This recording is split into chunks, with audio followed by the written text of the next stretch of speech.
నింపుదల అనుభవంలో భాషలు ఏ విధంగా రిలీజ్ అవుతాయి అని ఈరోజు మనం నేర్చుకోబద్దులమై ఉన్నాం. హల్లెలూయా. పరిశుద్ధాత్మ దేవుడు మీతో కూడా ఉంటాడు. ఇది మొదటి అనుభవం. అంటే పరిశుద్ధాత్మ దేవుడు మీలో ఉండడు, మీతో పాటు ఉండి మిమ్ములను పాపం విషయాలు ఒప్పింప చేయడానికి ప్రయాసపడుతూ ఉంటాడు. 10 గంటలు అయింది కదా, గుడికి వెళ్ళొచ్చు కదా, వ్యర్థంగా ఈ సినిమాలు యందు, వ్యర్థంగా వీటి యందు ఎందుకు నీ సమయాన్ని వ్యర్థం చేసుకుంటావు అని పరిశుద్ధాత్మ దేవుడు నిన్ను ఒప్పించడానికి ప్రయాసపడుతూ ఉంటాడు. ఆ పని చేయవద్దు, ఆ విధంగా ప్రవర్తించవద్దు, ఆ రీతిగా ప్రవర్తించి నీకు నువ్వు అవమానాన్ని సిగ్గును కలుగ చేసుకోవద్దు అని పాపాన్ని గూర్చి భీతి నీకు పుట్టిస్తూ ఉంటాడు. అది దుర్మార్గమైన పని, అది అక్రమైన పని, అది అన్యాయపు సొమ్ము, వాటిని మనం ఆశించకూడదు అంటూ పరిశుద్ధాత్మ దేవుడు నీ వెలుపల ఉండి నీతిని గూర్చి ఒప్పింపడానికి ప్రయాసపడుతూ ఉంటాడు. అది మొదటి అనుభవం. హల్లెలూయా, హల్లెలూయా. ప్రతి విషయంలో మనం గద్దిస్తూ ఉంటాడు. ప్రతి విషయంలో మన మనస్సాక్షితో పాటు ఆయన సాక్ష్యం ఇస్తూ ఉంటాడు.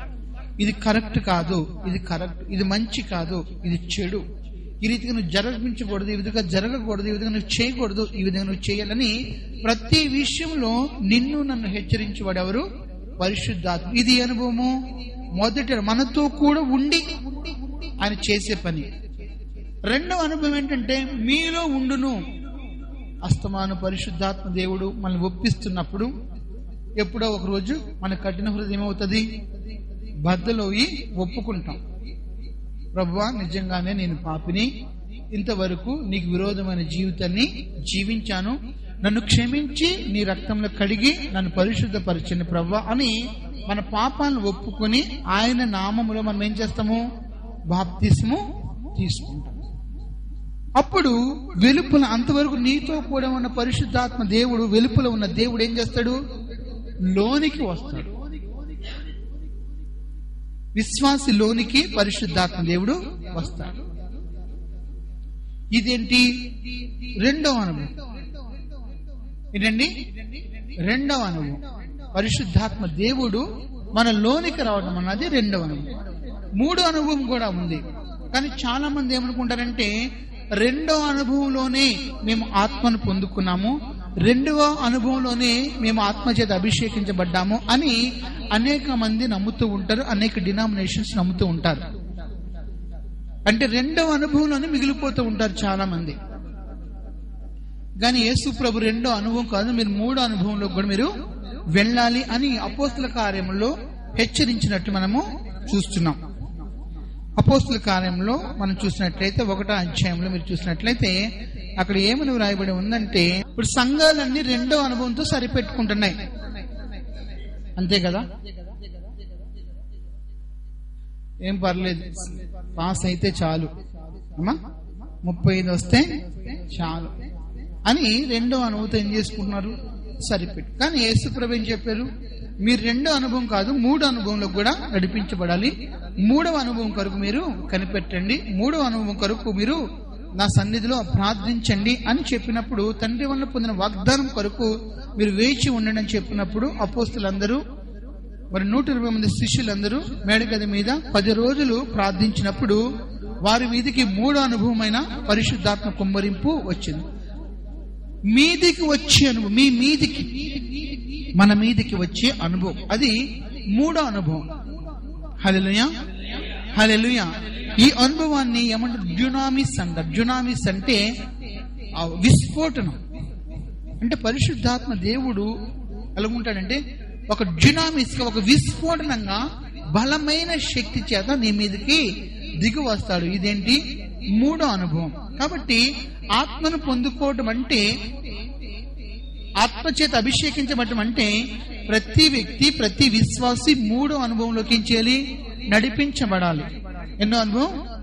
మూడవ అనుభవంలోకి నడిపించబడాలి. మొన్నటి దినాన్న 3 రోజులు మరి పరిశుద్ధాత్మ అభిషేక కూడికలు మరి దేవుని యొక్క సన్నిధిలో చాలా ఘనంగా జరిగినాయి. మరి ప్రతికూలమైన వాతావరణం మధ్య కూడా దేవుడు మీ ఆశను చూశాడు. మీ ఆసక్తిని చూచాడు కాబట్టి ఏ ఒక్కరిని దేవుడు విడిచిపెట్టలేదు. తన సన్నిధిలో నిలిచిన ప్రతి బిడ్డను దర్శించాడు. అది నన్ను సైతము పరిశుద్ధాత్మ దేవుడు నన్ను దర్శించాడు, నన్ను కూడా బలంగా తాకాడు. హల్లెలూయా. ఇది ఏ అనుభవము? మూడో అనుభవం. ఈరోజు ఒక వ్యక్తి పరిశుద్ధాత్మతో నింపబడ్డాడు, ఒక వ్యక్తి పరిశుద్ధాత్మను పొందుకున్నాడు అంటానికి సూచన ఏమై ఉన్నదంటే అన్య భాషలు. ఏంటండి? అన్య భాషలు. ఇది సూచన, అంతేగాని షివరింగ్ కాదు అమ్మా. ఇది అనుభూతి. షివరింగ్ అన్నది అనుభూతి, శక్తి చేత నింపబడటం అన్నది అనుభూతి, ఒళ్ళంతా చెమటతో నింపబడటం అన్నది అనుభూతి, ఎక్కడో గాల్లోకి ఎగిరిపోతూ ఉంటున్నది, ఇవన్నీ అనుభూతులు. కానీ రిలీజ్ అవటం అన్నది భాషలే ఒక సూచన. హల్లెలూయా.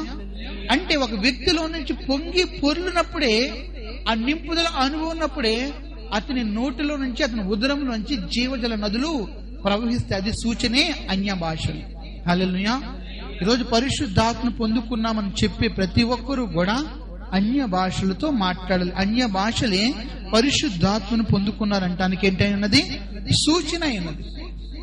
అపోస్తల కార్యంలో మనం చూసినట్లయితే వీరందరూ అన్య భాషలతో మాట్లాడినట్లు మనం చూస్తున్నాం. ఇక్కడ వీళ్ళు భాషలతో మాట్లాడినట్లు అక్కడ ఏముంది? రాయబడి ఉందా? లేదు. కానీ పరిశుద్ధాత్మను పొందుకున్నారని సీమోను గ్రహించాడు. ఎలా గ్రహించాడు?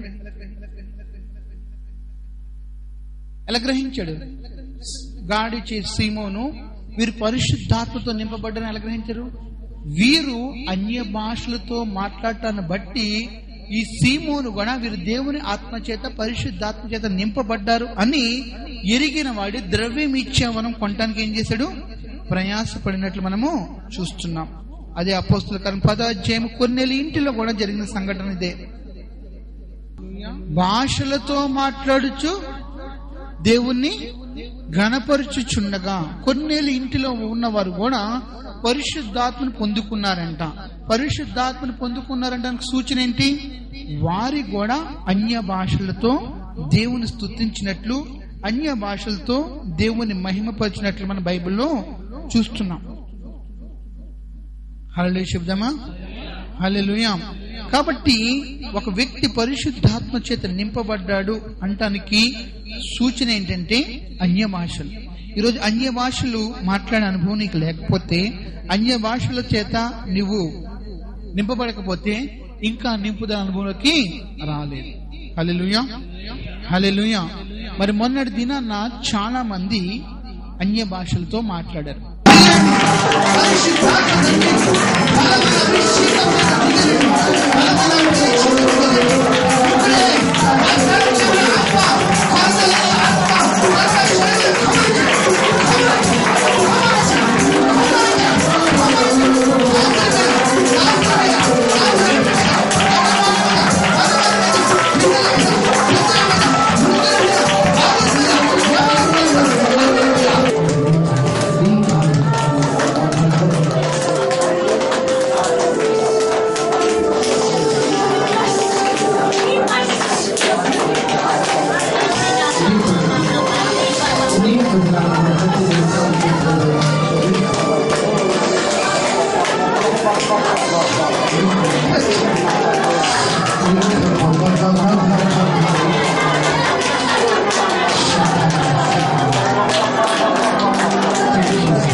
ఆత్మను ఎక్కువగా ఆయన కుమరించినట్టండి, అందరూ నెత్తుగా చేసేసినట్టండి.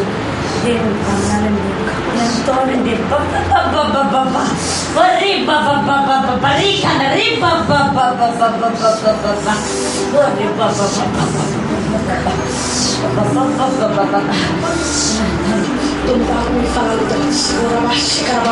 మీరంతా గీతం రవాశకర బాబా మంచి మాట నాలో మంచి పరిశుద్ధాత్మగిలో రవాశకర బాబా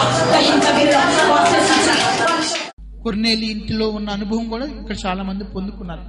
బాప్తిసం తీసుకోకుండానే పరిశుద్ధాత్మ బాప్తిసం పొందిన వారు కూడా ఉన్నారు. హల్లెలూయా. హల్లెలూయా.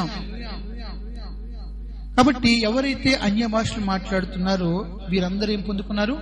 పరిశుద్ధాత్మను పొందుకున్నారు. ఎందుకు దేవుడు అన్య భాషను ఇచ్చాడు? ఈరోజు గమనించాలి. చాలా మంది తమ మాట్లాడుతున్న మాటలను బట్టి వాళ్ళకే అనుమానం కలుగుతుంది. నిజంగా నేను పరిశుద్ధాత్మను పొందుకున్నానా, లేదా దురాత్మ నాలేదని ఏలుబడి చేస్తుందా, లేకపోతే ఇతరులు మాట్లాడుతున్నట్టు నేను మాట్లాడటానికి అనుకరిస్తున్నానా అన్న అనుమానాలు అనేకమైనవి ఈరోజు ప్రతి విశ్వాస హృదయంలో ఉన్నాయి. నిజంగా ఒక్కటి మాత్రం సత్యము, దేవుడు తన అడుగు వారికి నిశ్చయముగా పరిశుద్ధాత్మను ఇస్తాడు. ఆయన ప్రతిదీ శ్రేష్టమైన తన బిడ్డలకు ఇస్తాడు. కాబట్టి సాతాను పెట్టే అనుమానాలకు, సాతాను మీ హృదయంలో వేసే అగ్నిబాణాలకు మీరేమీ దిగజారిపోవలసిన అవసరము లేదు. ఇది పరిశుద్ధాత్మ దేవునికి అనుభవం అని బైబిలే చెప్తుంది. హల్లెలూయా, హల్లెలూయా. ఎందుకు దేవుడు అన్య భాషలను ఇచ్చాడంటే దేవునితో సహవాసాన్ని పునరుద్ధరించడానికి. గమనించాలి. ఈరోజు అన్య భాషలు వరంగా దేవుడు నీకు ఇచ్చాడు. ఎందుకు ఇచ్చాడంటే దేవునితో నీ యొక్క సహవాసాన్ని ఏం చేయాలి? పునరుద్ధరించడానికి దేవుడు అన్య భాషను ఇచ్చాడు. హల్లెలూయా చెప్పండి. మరి ఆదాము గురించి మీ అందరికీ తెలుసు. ఆదాము మొదట దేవునితో మాట్లాడేవాడు, దేవునితో సహవాసము కలిగి ఉండేవాడు. మరి ఆదాము ఏ భాష మాట్లాడేవాడు? జనరల్ గా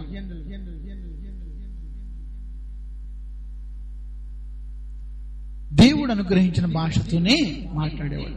హల్లెలూయా, హల్లెలూయా. కమ్యూనికేషన్ విత్ గాడ్ ఏంటంటే దేవుడిచ్చిన భాష, దేవుడు నేర్పిన భాష, దేవుడు అతనికి అనుగ్రహించిన భాషతోనే దేవునితో మాట్లాడేవాడు. ఆ రీతిగా వారి యొక్క అనుబంధము, వారి యొక్క సన్నిహితము పెరిగింది. కానీ ఒక్కొక్కసారి ఆదాము పాపం చేసి దేవుడు అనుగ్రహించిన భాషతో కాకుండా వేరే భాష కూడా నేర్చుకున్నాడు. ఫిల్తీ లాంగ్వేజ్ అంటే చెడ్డ భాష, చెడు భాష కూడా నేర్చుకున్నాడు. నేను దిగంబరిని అంటున్నాడు. ఏమంటున్నాడు? నేను దిగంబరిని కాబట్టి నేను సిగ్గుపడుతున్నాను, నీ ముందుకు రాలేకపోతున్నాను అని సాతాను నేర్పిన ఆ చెడు భాషను మాట్లాడటం చేశాడు. ఎవరు? కాబట్టి ఎప్పుడైతే దేవుడు నేర్పిన భాష కాకుండా చెడు భాష, పాప భాష నేర్చుకున్నాడో దానితో ఆదాముకు దేవునికి ఉన్న సాన్నిధ్యం అయిపోయింది, తెగిపోయింది.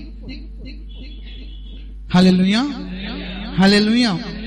కాబట్టి దేవుడు తిరిగి ఆ సహవాసాన్ని పునరుద్ధరించడానికి పరిశుద్ధాత్మ ద్వారా ప్రతి నాలుకను పరిశుద్ధపరచడానికి మొదటగా అన్య భాషలు పరిశుద్ధాత్మ పొందుకున్న వారికి దేవుడు ఇచ్చాడు.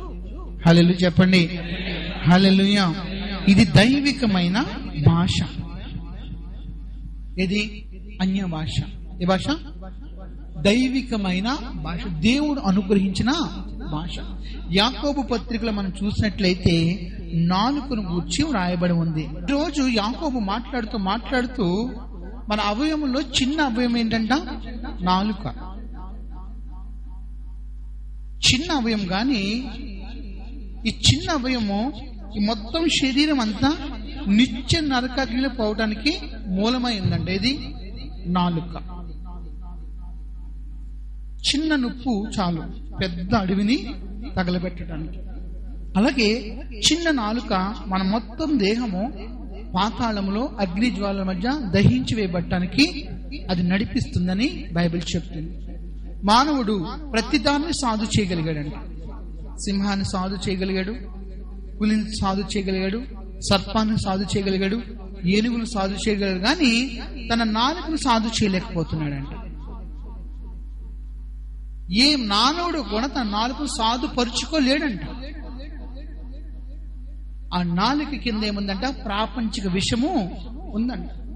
ఆ నాలుక నుంచి బూతులు, ఆ నాలుక నుంచి మరి వ్యర్థమైన మాటలు, ఆ నాలుక నుంచి శాపవచనాలు, ఆ నాలుక నుంచి దేవునికి విరోధమైన అనేకమైన మాటలు మాట్లాడుతూ ఈ నాలుక ద్వారానే మనం పాపం చేస్తూ ఈ నాలుకను స్వాధీనపరచుకున్న స్థితిలో ప్రతి ఒక్కరు తీర్పుకు నరకానికి గురి కావలసిన వారుగా ఉన్నారంట. హల్లెలూయా. కాబట్టి మొదటిగా ఆ నాలుకను సరిచేయటానికి, ఆ నాలుకను పరిశుద్ధపరచడానికి, ఆ నాలుకకు ఆ చెడు భాష నుంచి ఆ నాలుకను సాధుపరిచి దేవుని భాషతో నింపడానికి దేవుడు, పరిశుద్ధాత్మ దేవుడు అగ్ని జ్వాలల వంటి విభాగింపబడిన నాలుకలాగా వచ్చాడు. హల్లెలూయా. అగ్ని జ్వాలల వంటి విభాగింపబడిన నాలుకలు అంటే నాలుకల్లాగా కనపడ్డాయి. అగ్ని జ్వాల ఫ్లేమ్స్ అలా ఆ నాలుకలు అందరి మీద వాలగా వారి నోరు, వారి పెదవులు, వారి యొక్క నాలుక ఏమైంది? సరళం చేయబడింది, పరిశుద్ధపరచబడింది. హల్లెలూయా, హల్లెలూయా. యెషయా అంటున్నాడు, నేను అపవిత్రమైన పెదవులు కలవాడను, అపవిత్రమైన పెదవులు కల జనుల మధ్య నేను నివసించుచున్నానని ఎలుగెత్తి కేకలు వేయగా ఆ బలిపీఠం మీద కారు నుండి అతని పెదవులకు ముట్టించినప్పుడు అతని పెదవులు పరిశుద్ధపరచబడతాయి. తరువాత యెషయా ప్రవచించడం మొదలు పెడతాడు. 6వ అధ్యాయంలో పరిశుద్ధపరచబడతాయి. 7వ అధ్యాయంలో ప్రవచిస్తాడు. ఏమంటే కన్యక గర్భవతి కుమారుని కన్ను అతనికి ఇమ్మానుయేలును పేరు. అంటే దేవుడు వాడుకున్నట్లు, దేవుడు తన కొరకు ప్రతిష్ఠించుకున్నట్లు మొదటగా మనము పరిశుద్ధపరచబడాలి. మన నాలుగు పరిశుద్ధపరచబడాలి.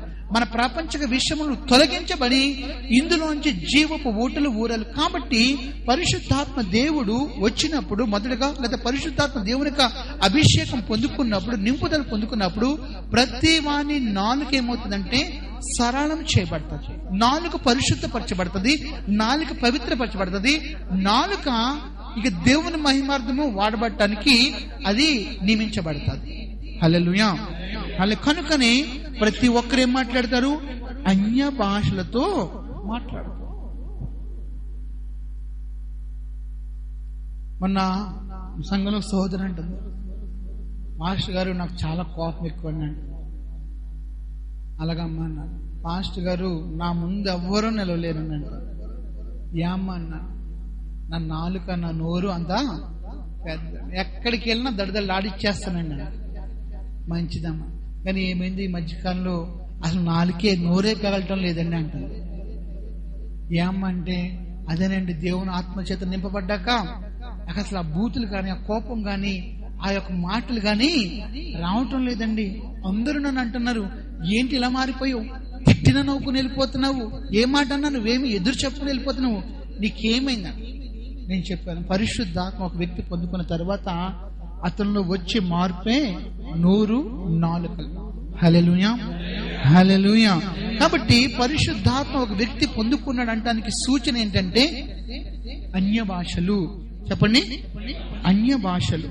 మనుషులెవరికి అర్థం కాని దేవుని భాష. హల్లెలూయా, హల్లెలూయా.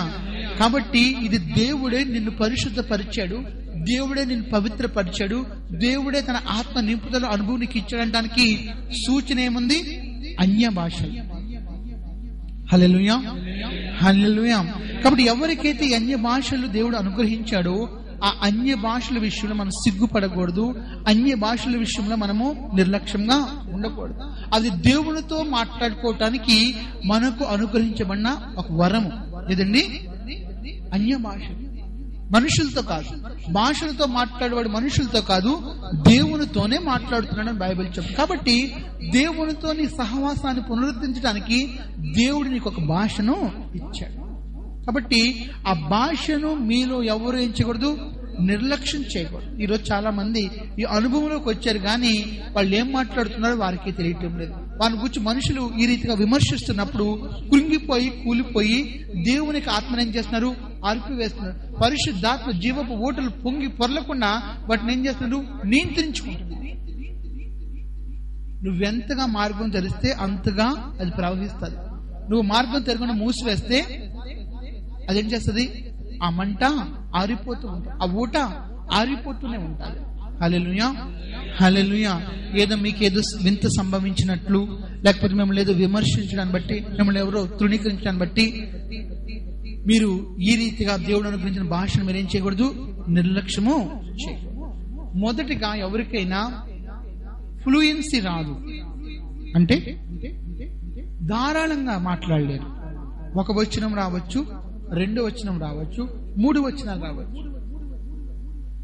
అది ఒక చిన్న ఊటగా నీలో స్టార్ట్ అయింది, దేవుని యొక్క అభిషేకం. ఆ చిన్న ఊటగా దాన్ని నువ్వేం చేయాలంటే తోడుకోవాలి, అంటే బయటికి తీసుకురావాలి.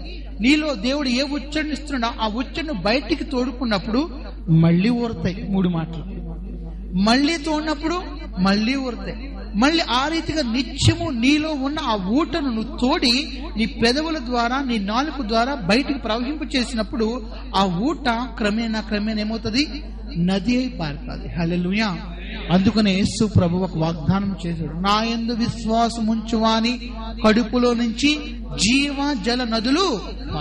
కింద ఏమనుందంటే, ఆయన యందు విశ్వసించి వారు పొందబోవు ఆత్మను గూర్చి ఆయన మాటలాడాను అని వ్రాయబడి ఉంది. కాబట్టి ఎవరైతే యేసు ప్రభునందు విశ్వసించడం ద్వారా ఆత్మను పొందుకుంటారో వారిలోంచి నదులు ప్రవహిస్తూ ఉంటాయి. హల్లెలూయా. ఈరోజు నీకు మొన్నటి అనుభవంలో 3 మాటలు రావచ్చు, 1 మాటే రావచ్చు, 2 మాటలే రావచ్చు, 4 మాటలు. ఆ 4 మాటలు మళ్ళీ రిపిటేషన్ అవ్వచ్చు. కానీ ఆ ఊటను ఏం చేయాలి? తోడుతూ ఉండాలి, పైకి తోడుతూ ఉండాలి. అప్పుడు నూతనమైన ఊటలు ఊరుతూ ఉంటే ఆ ఊటలు తిరిగి నదులుగా మారుతూ, ఎంతగా నువ్వు ట్యాప్ తిప్పితే అంతగా నీరు ప్రవహిస్తుంది. అంతేగానా? ఆ రీతిగా నీలో ఉన్న ఆ అభిషేకాన్ని, నీకు ఇచ్చిన ఆ వరాన్ని నువ్వేం చేయకూడదు? నిర్లక్ష్యము చేయకూడదు. పౌలు అంటున్నాడు, మీ అందరికన్నా ఎక్కువగా నేను భాషలు మాట్లాడుతానని. మీ అందరికన్నా ఎక్కువగా భాషలు నేను మాట్లాడుచున్నాను అంటున్నాడు. పౌలు భక్తుడు మన అందరికన్నా ఎక్కువగా మాట్లాడేవాడు అంట. కాబట్టి భాషలను మనం ఏం చేయకూడదు? అలక్ష్యము చేయకూడదు. చూడండి, బైబిల్ నుంచి యెఫన్యా గ్రంథము 3వ అధ్యాయము 9వ వచనం చదవండి. ఈ తరువాత నేను జనులందరికీ పవిత్రమైన భాషను, పవిత్రమైన మాటలను ఇస్తాను, కనుక వారందరూ ఏక మనసుతో నన్ను ఆరాధించెదరు అని ఇంగ్లీష్ లో వ్రాయబడి ఉంది. ఇది వాగ్దానం. ఇది మన యొక్క వాగ్దానం. ఇప్పుడు మనం మాట్లాడుతున్న మాటలు, భాషలు ఈ లోక సంబంధమైనవి. ఒకరితో ఒకరిని మాట్లాడటానికి నిర్దేశించబడినవి, కానీ దేవునితో మాట్లాడడానికి నిర్దేశించిన భాషలు ఇవి. దేవునితో మాట్లాడడానికి నిర్దేశించిన భాష ఏంటంటే అన్య భాష. కాబట్టి దేవుడు ముందుగానే తన సేవకుల ద్వారా, యెఫన్యా ప్రవక్త ద్వారా హెచ్చరించాడు, తెలియజేశాడు.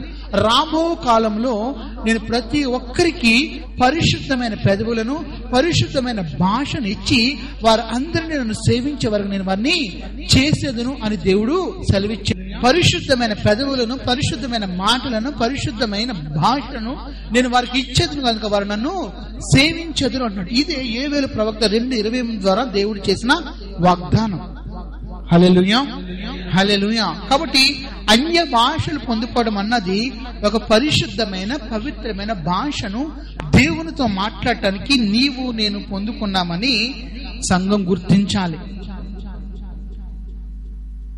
ఇది ఒక ఘనత, ఇది ఒక ఆధిక్యత, ఇది ఒక అభిషేకం, ఇది ఒక కృపావరం. అన్య భాషలు అన్నది కూడా దేవుడు అనుగ్రహించిన ఒక కృపావరం, పరిశుద్ధాత్మ దేవుడు అనుగ్రహించిన వరం. దేని కొరకు? దేవునితో మాట్లాడిన కొరకు. దేవుడు అనుగ్రహించిన పరిశుద్ధమైన భాషతో, పరిశుద్ధమైన హృదయంతో, పరిశుద్ధమైన పెదవులతో, నాలుకతో దేవునితో మాట్లాడిన కొరకు, దేవుని స్తుతించిన, ఆరాధించిన కొరకు ప్రతి ఒక్కరికి అది ఇవ్వబడింది. కాబట్టి మీలో ఇవ్వబడిన వారు ఆ భాషను గురించి, ఆ అన్య భాషను గురించి నిర్లక్ష్యంగా ఉండకూడదు. హల్లెలూయా. మరి ఈరోజు మనకు అనుగ్రహింపబడిన భాషల్ని ఎందుకు మాట్లాడాలి నేర్చుకుందామా కొద్ది నిమిషాలు. వాడు మనుషులతో కాదు, దేవునితో మాట్లాడుతున్నాడంట. దేవునితో మాట్లాడటానికి మీకు దేవుడు ఏమిచ్చాడు? ఒక ప్రత్యేకమైన భాష. ఆ భాషను మీరు ఇక్కడ రిలీజ్ చేయగానే, ఆ భాషను మీరు ప్రారంభించగానే దేవుడికి తెలుస్తుందా జంగారెడ్డి నుంచి గవస్కర్ మాట్లాడుతున్నాడు. ఎందుకు? అది ఆయనకి మాత్రమే ఇచ్చాడు. హల్లెలూయా. అక్కంపేట నుంచి రవి మాట్లాడుతున్నాడు. ఎందుకు? అది ఆయనకి మాత్రమే ఇచ్చాడు. కాబట్టి మనుషులు దాన్ని గ్రహించలేకపోవచ్చు, కానీ దేవుడు గ్రహిస్తున్నాడు. దేవునితో మాట్లాడటానికి మనుషులకి ఇవ్వబడిన భాష. అంతేకాదు వాడు ఏం చేస్తున్నాడంట, మర్మములు పలుకుచున్నాడంట. మిస్టరీస్ అని ఇంగ్లీష్ లో వ్రాయబడి ఉంది. కొన్ని మర్మములు మనుషులకు అర్థం కావు, కొన్ని మర్మములు దురాత్మలకు సాతానుకు కూడా అర్థం కావు. కానీ వీడు ఆత్మచేత నింపబడి ఆ ఆత్మలో ఏం పలుకుతున్నాడంట, మర్మములు పలుకుతున్నాడంట. హల్లెలూయా, హల్లెలూయా. కాబట్టి నీ దేవునితో నువ్వు మాట్లాడటానికి దేవుడు నీకు అనుగ్రహించిన అన్య భాషను నువ్వెప్పుడు నిర్లక్ష్యము చేయకూడదు. చూడండి, యెషయా గ్రంథంలో కూడా 28వ అధ్యాయము 11-12 వచనాలు మీరు చదివి చూసినట్లయితే, నెమ్మది, విశ్రాంతి, రిఫ్రెషింగ్, నీ ఆత్మలో నెమ్మది కాదు, నీ ఆత్మలో శాంతి కాదు, నీ ఆత్మలో సమాధానం కాదు. ఎక్కడి నుంచి కలుగుతుంది? ఫ్రిజ్ వాటర్ తాగితే కలుగుద్దా? అది ఇంకేదైనా ఏసీ రూమ్ లో కూర్చుంటే నెమ్మది కలుగుతుందా? హృదయంలో కలగదు. కానీ ఎప్పుడైతే దేవుడు అనుగ్రహించిన భాషలతో నువ్వు మాట్లాడతావో ఆ మాటలు నీ ఆత్మకు నెమ్మదిని, నీ హృదయానికి నెమ్మదిని, నీ ఆత్మకు విశ్రాంతిని కలగచేస్తాయి. హల్లెలూయా. ఈ అన్య భాషలు మాట్లాడుతున్న వ్యక్తి ఎంతో విశ్రాంతి పొందుతాడంట, ఎంతో నెమ్మది పొందుతాడంట. భక్తులు అనేక మంది తమ జీవిత కాలంలో కనీసం రోజుకి 3-4 గంటలు కూడా దేవుడు అనుగ్రహించిన అన్య భాషల్లో మాట్లాడేవారంట. మార్టిన్ లూథర్ రోజుకి 3 గంటల అన్య భాషలతో మాట్లాడేవాడంట. హల్లెలూయా, హల్లెలూయా. విలియం బూత్ అని సాల్వేషన్ ఆర్మీ ఫౌండర్స్, ఆయన కూడా అనేక గంటలు భాషలు మాట్లాడేవాడు. స్మిత్ విగిల్స్వర్త్, ఈయన కూడా రోజుకి 4 గంటలు భాషలు మాట్లాడేవాడు. ఆయన ఉదయాన్నే పండ్లు కూడా తమకు ముందే లేచిన వెంటనే భాషలతోనే ప్రారంభించేవాడు. హల్లెలూయా. ఒక పెద్ద మహాసభలు అన్నాడంట, నేను మీకు కనపడుతున్నాను బయటికి, దానికి 100 అంతల అధికంగా నేను లోన ఉన్నాను. నా యొక్క అంతరంగ పురుషుడు నేను కనపడేదానికన్నా 100 అంతల బలవంతుడిగా ఉన్నాడని ఒకనొక సభలో ఆయన చెప్పాడు. హల్లెలూయా. కాబట్టి మనం ఆత్మలో ఏ రీతిగా బలం పొందుతాం, ఆత్మలో ఏ రీతిగా వర్ధిల్లుతామో మన ఎడిఫికేషన్. బైబిల్ చెప్తుంది, భాషలు మాట్లాడేవాడు తనకు క్షేమాభివృద్ధి కలగ చేసుకున్నాడంట. ఎలాగా? నీకు నీవే మేలు చేసుకున్నావు. రోజు జిమ్కి వెళ్తున్నావు, దానివల్ల ఏంటి, నీ శరీర దారుఢ్యాన్ని నువ్వు మెరుగుపరుచుకున్నావు, బాగు చేసుకున్నావు. అలాగే నువ్వు దేవుడు అనుగ్రహించి అన్య భాషలతో మాట్లాడుతున్నప్పుడు నీకు నీవే మేలు చేసుకుంటున్నావు, నీకు నీవే ఆశ్చర్యకరంగా మలుగుతున్నావు. ఎలాగా? అన్య భాషలు మాట్లాడటం ద్వారా. హల్లెలూయా. స్మిత్ విగిల్స్వర్త్ అనే ఆయన 23 చనిపోయిన 23 మందిని లేపాడు. ఒక గోడకు శవాన్ని నించోబెట్టి యేసు నామంలో నడువన్నప్పుడు ఆ శవం నడిచిందంట. హల్లెలూయా, హల్లెలూయా. అంత గొప్ప భక్తుడు, అంత గొప్ప విశ్వాసి, నత్తిగా మాట్లాడేవాడు అంట. ఆయన ప్రసంగం వస్తే అందరూ తలలు ఇలా పట్టుకునేవారు. ఏం చెప్తాడు, ఒక మాట పైగలదు, నెత్తి ఏయో చెప్తాడు, సోది చెప్తాడు అని ఆయన చూసి ఇలా పెట్టుకునేవారంట. వాళ్ళ ఆవిడ కొద్ది బాగా చెప్పుద్దంట. ఎవరు? స్మిత్ విగిల్స్వర్త్. కాబట్టి ఈవిడ చెప్తే బాగుండని ప్రతి వారం అనుకునేవాడు. స్మిత్ విగిల్స్వర్త్ ఏ వారం అన్న ఎక్కాడా ఇక ఒక్కళ్ళ మొక్కల్లో నవ్వులుండే కాదంట. కానీ అటువంటి స్మిత్ విగిల్స్వర్త్ ఒకనొక దినాన పరిశుద్ధాత్మను పొందుకున్న తర్వాత అతని యొక్క జీవితము, అతని యొక్క పరిచర్య రూపాంతరపరచబడింది. హల్లెలూయా, హల్లెలూయా. ఈ రోజుకి 18వ శతాబ్దంలో ఉన్న అతన్ని 2000లో మనం జ్ఞాపకం చేసుకున్నామంటే దానికి కారణం ఏంటంటే అంతగా దేవుని చేత బలంగా వాడబడ్డాడు. 23 మందిని చనిపోయిన వారిని లేపాడంటే నిజంగా అది ఒక ఉన్నతమైన అభిషేకం. అతడు అంతగా అభిషేకించబడటానికి, అంతగా ఆత్మలో వర్ధిల్లడానికి కారణం ఏంటంటే అతడు కనీసం 4 గంటలు పైగా అన్య భాషలతో మాట్లాడేవాడంట. హల్లెలూయా, హల్లెలూయా.